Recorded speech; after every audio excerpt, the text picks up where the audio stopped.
My name is Layla, and on the morning of my wedding day I should have felt like the happiest woman alive. The satin gown I had dreamed of for years hung ready on its golden hanger, sunlight pouring across its delicate lace in the hotel suite where I was getting dressed. The scent of fresh roses filled the air. Friends buzzed around me, laughing nervously, double-checking makeup kits and bouquet ribbons. But beneath all of that, I felt a heaviness pressing against my chest, because of words my aunt had spoken just 2 weeks before. "You don't deserve respect, Layla. No man will ever truly honor you." Those words weren't just sharp, they were carved into me, reopening every old wound of dismissal and belittlement that I had endured from her since childhood. My Aunt Farida had always been the dominant voice in our family. She had a way of speaking that turned insults into casual observations, as if cruelty wrapped in a smile were just truth. As children, we were told to respect her because she was the eldest sister of my father. But respect with her was never mutual. It was demanded, never earned. She would compare me to my cousins, pointing out their flawless complexions, their supposedly better manners, their engagement rings before I was even finished with university. "Layla works too much, she thinks she's clever, but she'll end up alone," she once told my mother, loud enough for me to hear. My mother had tried to hush her, but the words had already taken root. And though I had built a life of my own, an independent career, a circle of supportive friends, and now a man who loved me sincerely, my aunt's shadow loomed long and cold. When Adam proposed, I believed, perhaps naively, that my aunt would soften. Maybe seeing someone choose me, honor me, and stand beside me would silence her disdain. But when she came to my engagement party, she whispered loudly enough for the table to hear, "Well, Adam must be desperate or blind." People laughed awkwardly, but the sting settled deep. I smiled through it, telling myself not to let her ruin my night. Still, every milestone, the engagement, the planning, the rehearsals, she found a way to twist. And then came her final blow, at a family dinner just 2 weeks before the wedding, when she declared in front of everyone, "A wedding dress won't change who you are, Layla. Some women earn respect, and some just don't." That night I cried in Adam's arms, wondering why I still wanted her approval after all these years. But he reminded me gently, "Respect isn't something you wait to be given, Layla. It's something you claim." His words lodged in me differently than hers. They didn't wound, they ignited. For the first time I thought perhaps the wedding day wouldn't just be about vows and flowers. It might become the stage where everything turned. The wedding morning unfolded with layers of tension hidden beneath the surface beauty. My bridesmaids fluttered around with curling irons and lipstick brushes, their laughter genuine, but my mind was elsewhere. I kept replaying my aunt's voice in my head, that dismissive tone she always used, dripping with superiority.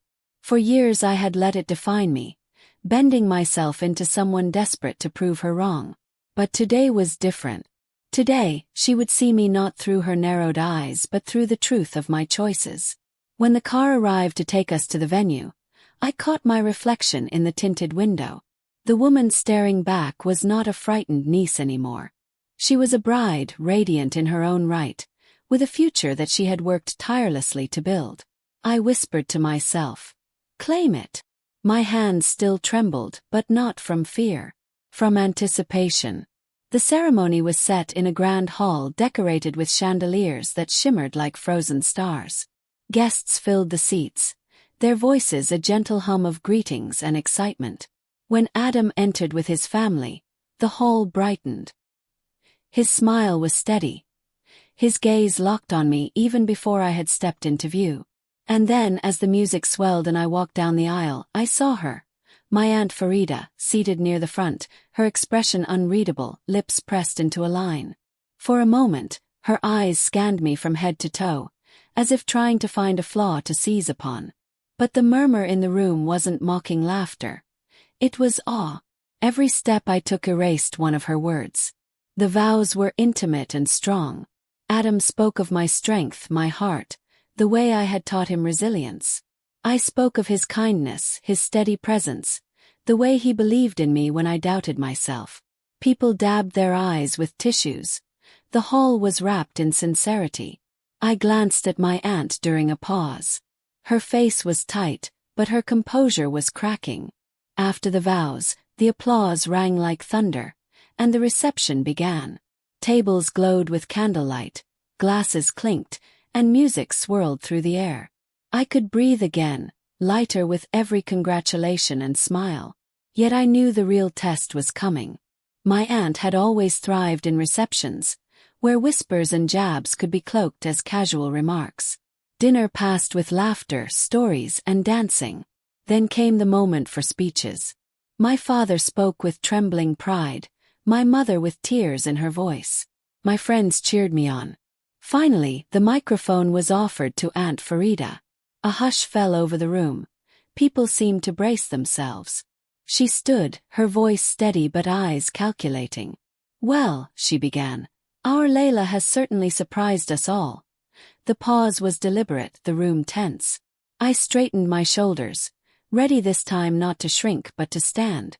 "I never thought she would actually reach this day," my aunt continued, her gaze sweeping across the guests. "When Layla was young, she was always the dreamer, the one with her head in the clouds. Some of us wondered if she would ever settle down, if she could ever be taken seriously. Respect, after all, is not something handed out easily." The room grew tense. I could feel my friends stiffen at the table behind me, ready to defend me if needed. Adam squeezed my hand under the table, a quiet reminder that I wasn't alone. My aunt smiled thinly, clearly savoring the silence she had created. She thought this was her stage. But she had underestimated me. I rose from my seat, the lace of my gown catching the light, and gently gestured for the microphone. The master of ceremonies hesitated, then handed it to me. "Thank you, Aunt Farida, for your thoughts," I began, my voice calm but firm. A ripple of murmurs ran through the crowd, sensing the shift in tone. "You've often told me I don't deserve respect. You've said it so many times I used to believe it. But today I finally see clearly. Respect isn't something anyone grants or withholds like a favor. Respect is built in the way we live, in the choices we make, in how we treat others. And today, I stand surrounded by people who respect me because they have seen me, truly seen me, for who I am." The hall was utterly silent. My aunt's eyes widened, her usual smirk faltering for the first time. I let the pause hang before continuing. "I don't need validation anymore. I don't need permission to be worthy. This marriage, this celebration, this love, none of it is proof for you. It's simply my life, and I'm proud of it." Applause erupted, not polite but fierce, echoing through the hall. My friends stood, clapping. Adam pressed a kiss to my temple, and even some of my relatives who had once parroted my aunt's words joined in. The tide had turned. My aunt sat back down, visibly rattled, her cheeks flushed. She tried to compose herself, but the damage was done. For the first time, her authority crumbled under the weight of truth spoken aloud. She was speechless. The rest of the evening glowed with joy. I danced with Adam, laughed with friends, embraced cousins who whispered, "We're so proud of you." The cranberry sting of past insults, the weight of every dismissal, lifted off me. That night, as I stood in the middle of the dance floor, dress sparkling under the chandeliers, I realized this wasn't just a wedding. It was the day I finally broke free. And though my aunt's words had tried to define me for years, it was my own voice that silenced hers forever.